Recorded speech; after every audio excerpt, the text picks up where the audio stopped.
Get ready for some great music and great stories. Band in Seattle starts right now.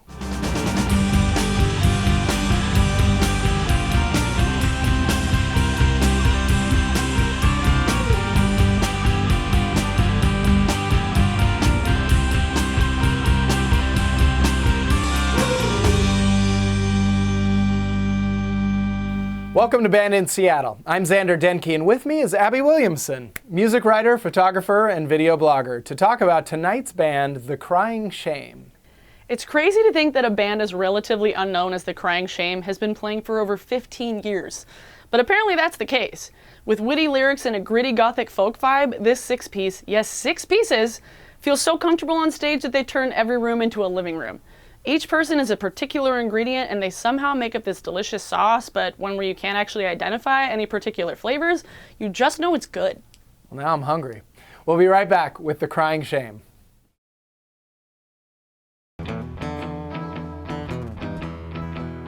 There's an angel above, the devil down below. You stand in the middle feeling slow. Whirlwind is like dynamite in a bottle. Kind of a bluesy, dirgy, just down and dirty song. Whirlwind is the best one-chord song ever. Children running through the yard, ugly women driving by a dirty car. Stayed up for days to spend the night alone. Made the middle of the whirlwind my home. Hi, I'm Lucille. I do vocals and tambourine. Teo Benson, I'm the violinist. Eric Woodruff, I play lead guitar. Jesse Hermanson, bass player. Eric Peters, I play drums for The Crying Shame. Arlen Lackey, singer and songwriter with The Crying Shame. There's an angel above, devil down below. You stand in the middle feeling slow. There's something about love that'll cut you to the bone. You made the middle of the whirlwind your home. You made the middle of the whirlwind your home. There was a cello player, Dylan. Him and I were in another band. This is sort of crazy country rock. And we wanted to do something more mellow, and so we started The Crying Shame, which is just cello and acoustic guitar. And pretty soon, we were like, we're just gonna do an acoustic guitar and cello duo, and then we started having more musical ideas, and we just needed more people. And pretty soon we had, a 7-person band.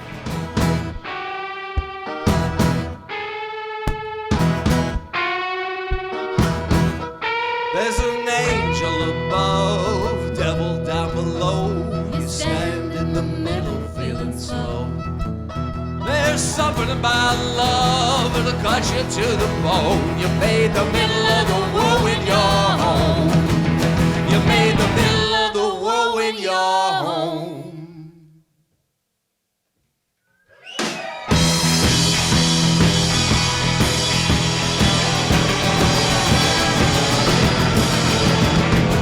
It's very fitting that we're doing this at the Connor Burn because this has been our living room for over 10 years. Well, I used to walk the water, now I'm sinking like a stone. And the more I talk about it, worse it sounds on the telephone. In the beginning, when I first heard it, I thought of The Police. I was actually playing electric guitar and I wrote that little riff. And because of that, it was immediately like, that's a hit song. That's one way you keep yourself going though, is you become delusional. This is a hit song. I was so excited, right? Eye for an eye, a tooth for a tooth.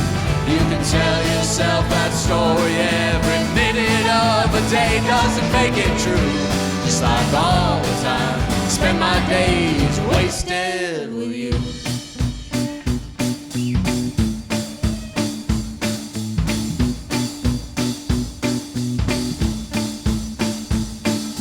Put down the pistol, lay those bullets in a row. You don't have to end it all to know that one of us has gotta go, and it's out. So Christine was Arlen's girlfriend for several years, and we all loved her before we realized that she just has like this angelic voice. And then one day she came and I was like, Christine's gonna sing with us today. And I was like, I didn't even know that you sang. And it's like, whoa, she's really good. Christine matches Arlen's voice really nice, and I don't think it would sound right with anybody else. We were up at the Green Frog in Bellingham, and I got up on stage, but I was only singing one song, so it felt very doable. and I'd had enough wine, I'd had enough whiskey, I had him standing next to me, I had friends in the crowd. I was nervous, but it was also the adrenaline and excitement was very intoxicating. Once I started singing more songs, it started to become less nerve-wracking. Again, I think the wine and whiskey always help, but That's the intoxicating part. that's the intoxicating part, yeah. And it's out with the old days, it's in with the new. Eye for an eye and a tooth for a tooth. You can tell yourself that story every minute of the day. Doesn't make it true. It's like all the time. Spend my days wasted with you.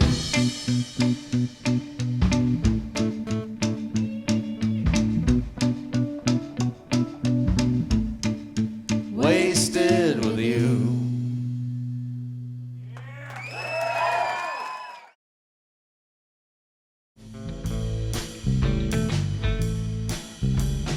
Always be gentle, girl, don't kill this butterfly. Remember what the good book says about it, eye for an eye. There's been several songs I've written lately. I was like, this is going to be like a laundry list of parental advice. What are we calling it? The right way from the wrong, I think is started off as a children's song. Always be gentle, girl, don't kill this butterfly, right? You don't want your kids like killing stuff and like stuff, you know. Every time I hear that, be gentle, I only hear my own voice saying that over and over, many times a day to our daughter. I mean, many, yeah. Gentle, gentle.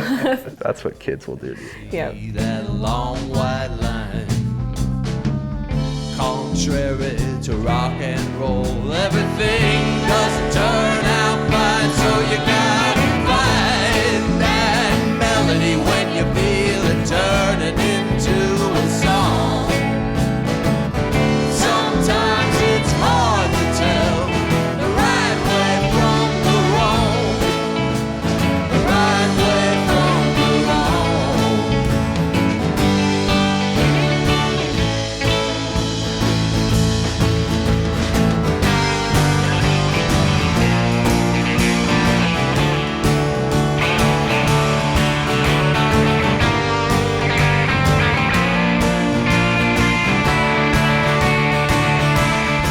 Eric Woodruff. I've known him since I was 18 years old, and we met when I was in a dorm room with his friend.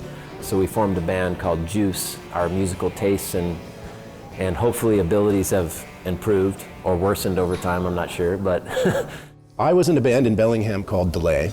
It was a noise like space rock band. And Dylan, the original cellist for The Crying Shame, played with our band occasionally. I think he's CS3, is that right? Yeah, Crying Shame number 3. We've been threatening this for like, whatever number you joined the band. I was influenced by all the 90s indie rock bands, Pixies, Nirvana, and The Crying Shame was quite a departure for me because when we started out, it was pretty country.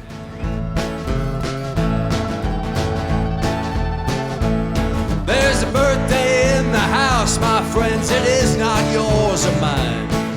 The Camel cigarettes I hear just turned 99. That's 100 years of pleasure, of that you can be sure.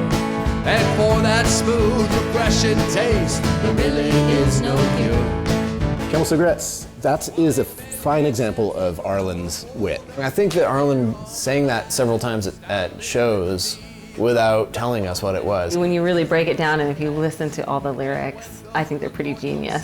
Home on his mighty gospel ship. Well, he'll probably have a Camel cigarette perched right there between his lips.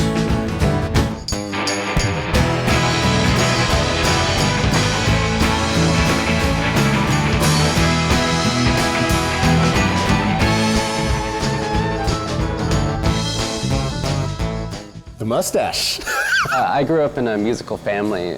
My dad's country Dave Harmonson, who is kind of a country music fixture in Seattle, and has been for quite a few years. I got to grow up playing music from a very early age. Bought me a drum kit when I was about 5. He's one of the most fun people to go on road trips with. We were driving to play a gig in Eastern Washington, and we were going over the pass, and it was early in the morning, and he's like looking off into the woods, and he's like, you know, I used to have When I was a really small kid, I had an imaginary friend that I thought lived up in that hill. And it was the last thing I expected to hear, and it would just turn into this great joke that we kept running every time we came across a forested area. Camel cigarettes are gonna outlive whoever it is that you call God.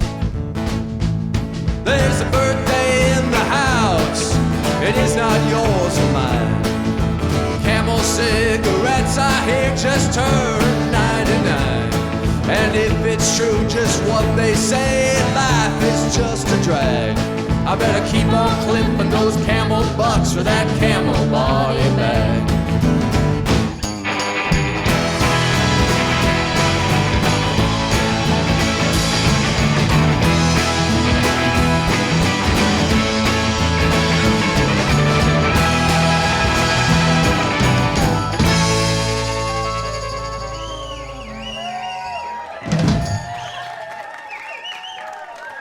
Songwriter Arlen Lackey's self-deprecating nature makes his songs super accessible, no matter if you like country, rock, or folk music.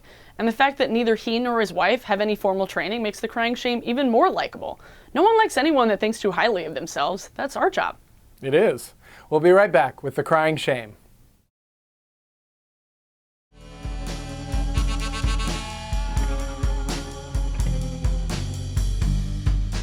Clouds are coming down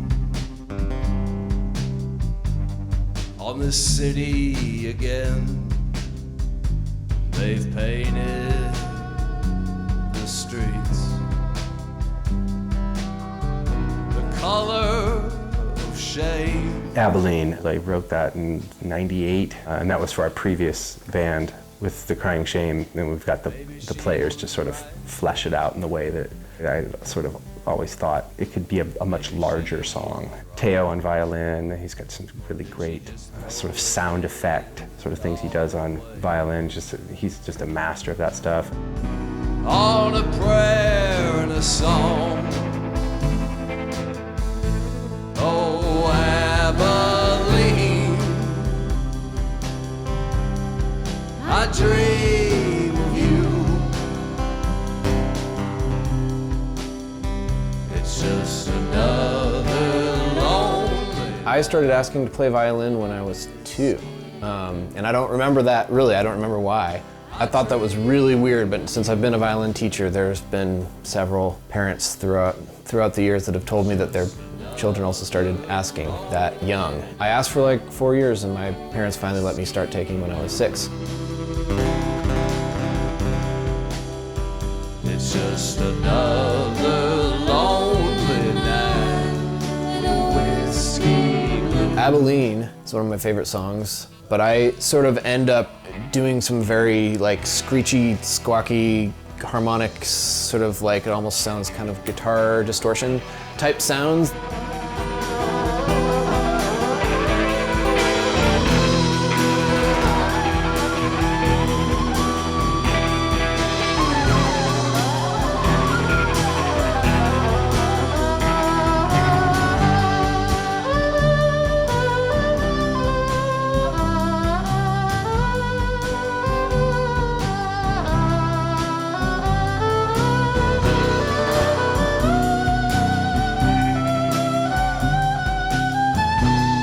Teo's one of the most genuine people I know, one of the luckiest people I know. We joke, in fact, right here at the Connor Burn, on a busy Saturday night, there'll be crowds here.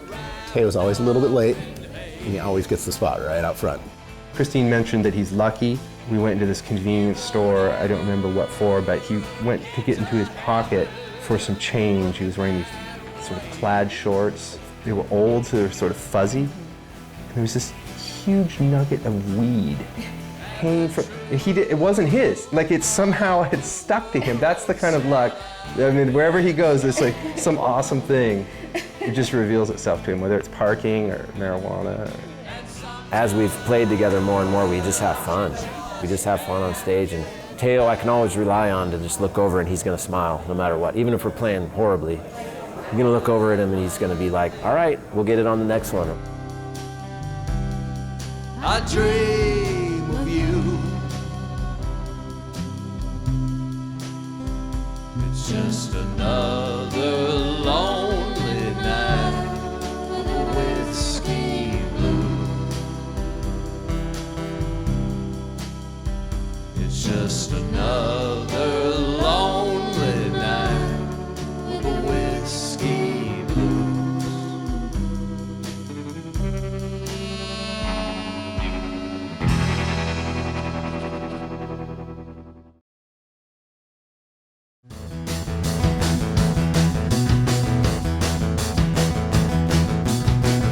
I gave up all that you want from me, and everything that you wanna be. Gave it all up for a little smile, just to rest with you for a little while.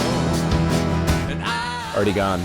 That's like straight rock and roll. It's a pathetic attempt to sort of channel like Eagles of death metal. In that sense, a failure, that song. But a success in that we enjoy playing it, we really like it. My guitar line in that is approaching the stoner metal genre. That's one of those guitar lines that when I was coming up with it, it was a joke, but it just kind of stuck, and now I get to play it all the time. I'm thinking of the day when you have the time, my little runaway. Gave it all up for a little while. Now you go to sleep without a smile. And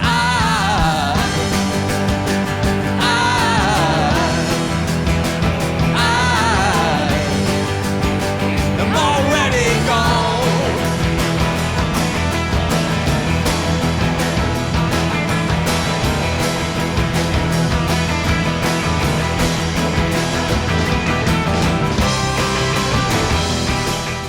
Hey, Eric.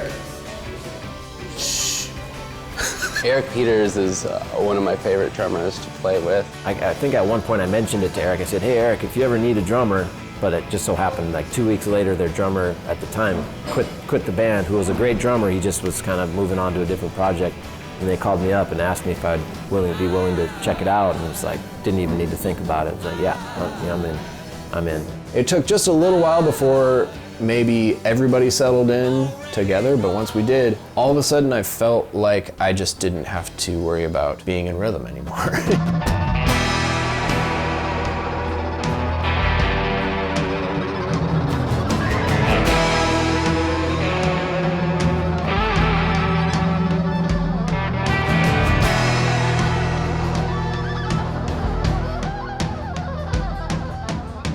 Will we find hate? Now we'll wait and see, and have some fun, my little honeybee. Gave it all up for a little while, just to rest with you in that wicked smile.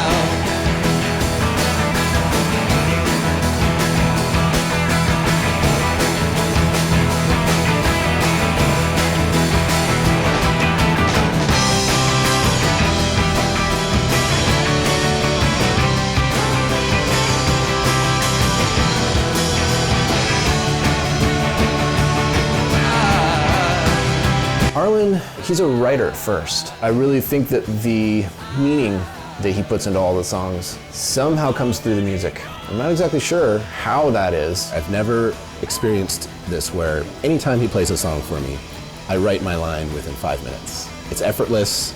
You always think it's going to go away, and it just keeps on going 15 years in.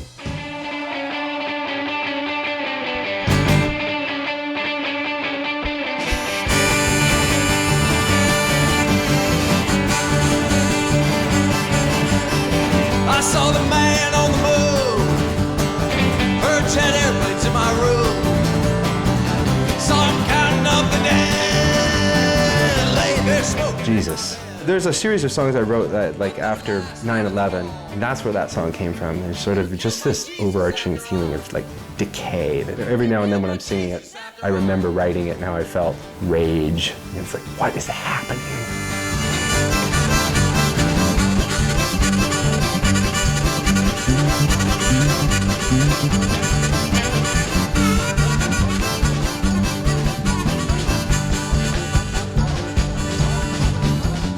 many times we don't have great shows on the horizon, we don't make any money, and people aren't in it for that. They're just in it for the excitement of being in the band, for the love of it. People don't get paid, you know, but they stay. They will stay for a decade, for 12 years, for 13, for 14.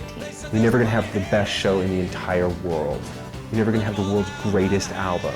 But it doesn't stop you from wanting to try. That's what's messed up about it. Hope the price of medication falls. You killed my Jesus after all. You killed my Jesus after all.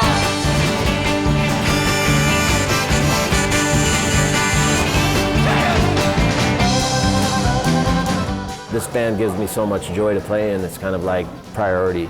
I think, what would happen if I didn't play the, well, there's all kinds of other things I would do. That's what I say to myself. But the reality is that's what I've done for like 20 years. I guess I don't know what my life is without doing that. You just have to keep in mind that this is a pleasure. We get to do this. We don't have to do it. We get to. You killed my Jesus after all. You killed my Jesus after.